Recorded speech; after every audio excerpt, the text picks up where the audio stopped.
Hello दोस्तों, आइए चलते हैं बिहार सुबह की ताज़ा खबरों की ओर। लेकिन उससे पहले अगर आपने अभी तक इस चैनल को सब्सक्राइब नहीं किया तो कर लें, जिससे कि आपको बिहार सुबह की ताज़ा खबर रोजाना मिलती रहे। पूरे देश में गणेश चतुर्थी बड़े धूमधाम से मनाया गया। पटना में भी गणेश चतुर्थी की धूम देखी गई। कई जगह बड़े बड़े पंडाल बनाए गए। इसी बीच बिहार के नेता प्रतिपक्ष विजय कुमार सिन्हा ने अपने विधानसभा के कार्यालय में गणेश चतुर्थी के शुभ अवसर पर पूजा अर्चना की और भगवान गणेश से प्रदेश की जनता के सुख समृद्धि के लिए प्रार्थना की। पूजा करने के बाद नेता प्रतिपक्ष विजय सिन्हा ने कहा कि गणेश चतुर्थी से लेकर अनंत चतुर्दशी तक भगवान गणेश अपने भक्तों के बीच रहते हैं और उन्हें अपनी पूजा उपासना का अवसर देते हैं। गणेश भगवान की पूजा करने से हर संकट दूर हो जाता है। अगली खबर, बिहार के 24 जिले में बारिश का अलर्ट। कटिहार, सुपौल, अररिया, पूर्णिया में भारी बारिश के आसार। पटना में उफान पर है गंगा। बिहार में मानसून एक्टिव है। प्रदेश के 24 जिले में बारिश का अलर्ट है। इनमें तराई वाले 4 जिलों में भारी बारिश के आसार हैं। बिहार के पूर्वी पश्चिम चंपारण, सिवान, गोपालगंज, मधुबनी, मुजफ्फरपुर, भागलपुर, बांका सहित 24 जिले में अधिकांश हिस्से में मध्यम दर्जे की बारिश होने के आसार हैं। मानसून की सक्रियता लगातार 5वें दिन भी दिखाई दे रही है। हालांकि 2 दिनों से बारिश का सिस्टम बिहार के दक्षिण मध्य और पश्चिम हिस्से से शिफ्ट होकर उत्तर हिस्से की तरफ चला गया है। इसके साथ ही 27 अगस्त से लगातार ट्रफ रेखा हिमालय के तराई हिस्से में सक्रिय है। अगली खबर, मंत्री बनने के बाद फिर से जागा तेज प्रताप यादव का रील्स प्रेम। तेज प्रताप यादव ने जब से पर्यावरण, वन एवं जलवायु परिवर्तन विभाग में मंत्री का पदभार संभाला है, उसके बाद से पटना चिड़ियाघर, सचिवालय, तालाब, राजधानी वाटिका और राजगीर सफारी की यात्रा की है। रील बनाने के शौकीन रहे। यूट्यूब पर उनका चैनल भी है, लेकिन एलआर ब्लॉग पर काफी दिनों से उन्होंने कोई ब्लॉग नहीं बनाया है। विभाग संभालने के बाद उन्होंने मीडिया को कोई बड़ा बयान भी नहीं दिया है। लेकिन तेज प्रताप यादव राजगीर गए तो खुद को रोक नहीं पाए। राजगीर के पुल पर उन्होंने रील्स भी बनाया और जंगल की तरफ देखते हुए वीडियो शूट की। अगली खबर, पीएम मोदी के खिलाफ विपक्षी एकता की कोशिश में बिहार पहुंचे तेलंगाना के मुख्यमंत्री। बिहार के मुख्यमंत्री नीतीश कुमार आगामी लोकसभा चुनाव में भारतीय जनता पार्टी एवं पीएम मोदी के खिलाफ बड़ा चेहरा बनकर उभरे हैं। बिहार में जिस तरह से जनता दल यूनाइटेड ने राष्ट्रीय जनतांत्रिक गठबंधन से अलग होकर तथा राष्ट्रीय जनता दल एवं कांग्रेस सहित अन्य दलों के साथ मिलकर बीजेपी का गेम ओवर कर दिया है, उसके बाद से मुख्यमंत्री नीतीश कुमार को प्रधानमंत्री चेहरा के रूप में देखा जा रहा। बड़ा सवाल यह है कि क्या नीतीश कुमार विपक्ष के संयुक्त प्रगतिशील गठबंधन यानी यूपीए के पीएम फेस बन पाएंगे। अगली खबर, अमित शाह, नड्डा एवं राजनाथ के साथ सीएम योगी भी बिहार में फूकेंगे बिगुल। निशाने पर नीतीश सरकार।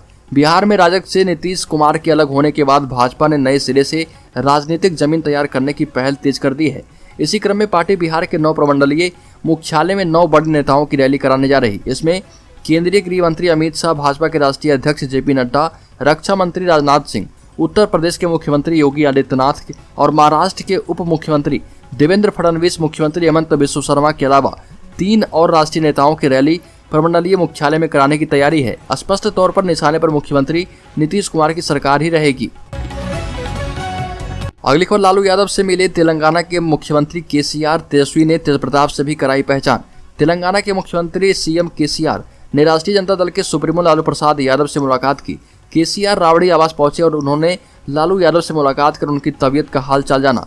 इस दौरान पूर्व मुख्यमंत्री रावड़ी देवी, डिप्टी सीएम तेजस्वी यादव और वन पर्यावरण मंत्री तेज प्रताप यादव भी मौजूद थे। उप मुख्यमंत्री तेजस्वी यादव ने इस दौरान सीएम केसीआर की मुलाकात अपने बड़े भाई से कराई और कहा कि ये मेरे बड़े भाई हैं।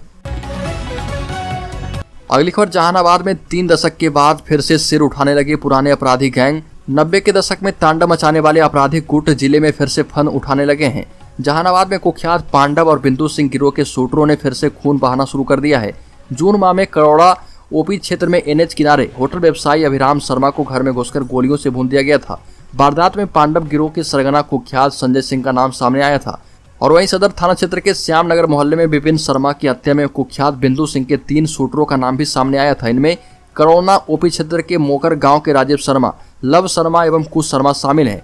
तीनों भाइयों के खिलाफ विपिन शर्मा की पत्नी संगीता देवी ने सदर थाने में केस भी दर्ज करवाया है। अगली खबर, बिहार में विकराल होती गंगा ने पटना से कहलगांव तक चिंता बढ़ाई। बक्सर से आई राहत वाली खबर। बक्सर से लेकर कहलगांव तक गंगा नदी में उफान के कारण सभी घाटों पर खतरे के निशान को पार कर गया है पानी। गंगा, सोन, गंडक, बूढ़ी गंडक, कोसी और बागमती नदी अन्य नदियों के जलस्तर में भी वृद्धि लगातार जारी है। केंद्रीय जल आयोग के मुताबिक गंगा के जलस्तर में औसत 6 से 29 सेंटीमीटर तक बढ़ने की संभावना है। पटना जिले में सोन का जलस्तर मनेर में खतरे के निशान से 55 सेंटीमीटर ऊपर हो चुका है। अगली खबर, नीतीश कुमार ने केंद्र सरकार पर साधा निशाना, कहा कि अब काम नहीं केवल प्रचार करती है केंद्र सरकार।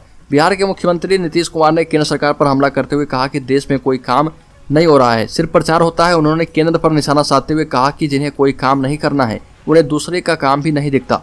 गलवान घाटी में शहीद हुए बिहार के जवानों के परिजनों और हैदराबाद दुर्घटना में मृत मजदूरों के परिजनों को तेलंगाना सरकार के द्वारा मुआवजा राशि दिए जाने के मौके पर मुख्यमंत्री ने ये बातें कही। साथ ही मुख्यमंत्री ने एक बार फिर से बिहार को विशेष राज्य का दर्जा का मुद्दा उठाया। मुख्यमंत्री ने कहा कि केंद्र सरकार ने यह दर्जा नहीं दिया, बिहार को विशेष राज्य का दर्जा मिला होता तो यहाँ पर और भी तेजी से विकास होता।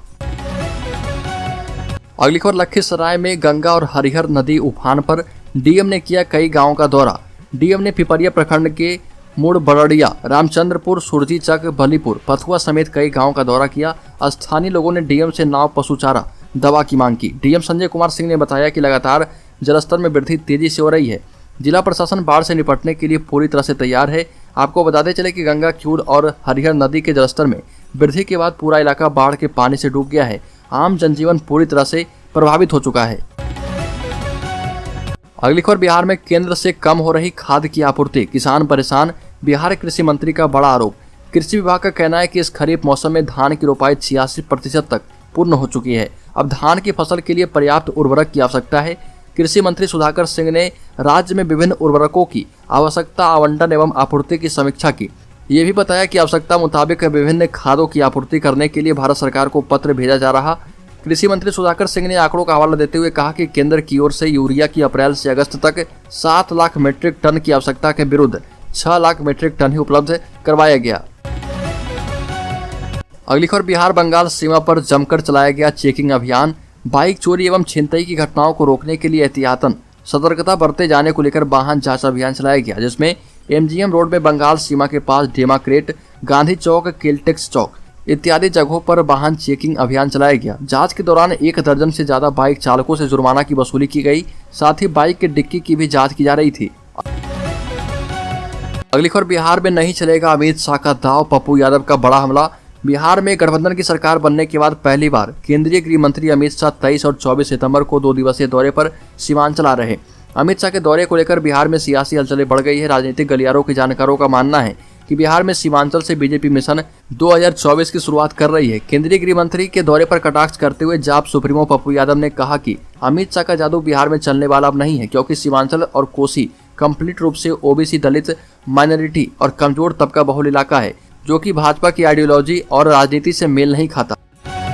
अगली खबर, बिहार सरकार की तरफ से बिहार के बाढ़ सदस्य क्रियान्वयन प्रबंधन समिति की बैठक में उपस्कर की आवंटन सरकार कर सकती है, जिसके बाद प्रत्येक वर्ष 7 से 8 हजार रुपये सरकार देने का प्रावधान बना सकती है, जिसमें बाढ़ सदस्यों को नए बने प्रावधानों के तहत 7 हजार रुपये दरी इत्यादि की खरीद के लिए मिलेगा। और राज्य सरकार चाहती है कि बाढ़ सदस्यों की बैठक के दौरान इन दरी का उपयोग किया जाए और मीटिंग में किसी तरह की परेशानी नहीं हो। साथ ही साथ बाढ़ क्रियान्वयन समिति का अपना उपस्कर होगा, जिससे कागज, कलम, कॉपी, रजिस्टर इत्यादि की खरीद के लिए सरकार प्रावधान करेगी। अगली खबर, बिहार में घर बनाना होगा महंगा, 30% तक बढ़ सकते हैं बालू के दाम। बिहार में आम आदमी के लिए अब घर बनाना महंगा होने वाला है। अक्टूबर से बालू के दाम में 30% तक बढ़ोतरी होने की संभावना है। राज्य कैबिनेट ने 5 नदियों में बालू की बंदोबस्ती दर बढ़ा दी है और इससे बिहार में आने वाले दिनों में घर बनाना महंगा होने वाला है। नीतीश सरकार ने फल्गु, सोन समेत 5 नदियों के बालू के स्वामित्व दर में दोगुनी बढ़ोतरी की। इसका असर सीधे तौर पर बालू के दामों पर पड़ेगा। जानकारों की माने तो बिहार में बालू के दाम 25 से 30% तक बढ़ सकते हैं। बालू महंगा होने से कंस्ट्रक्शन खर्च भी बढ़ जाएगा। ऐसे में आम आदमी को महंगाई का बड़ा झटका लग सकता है।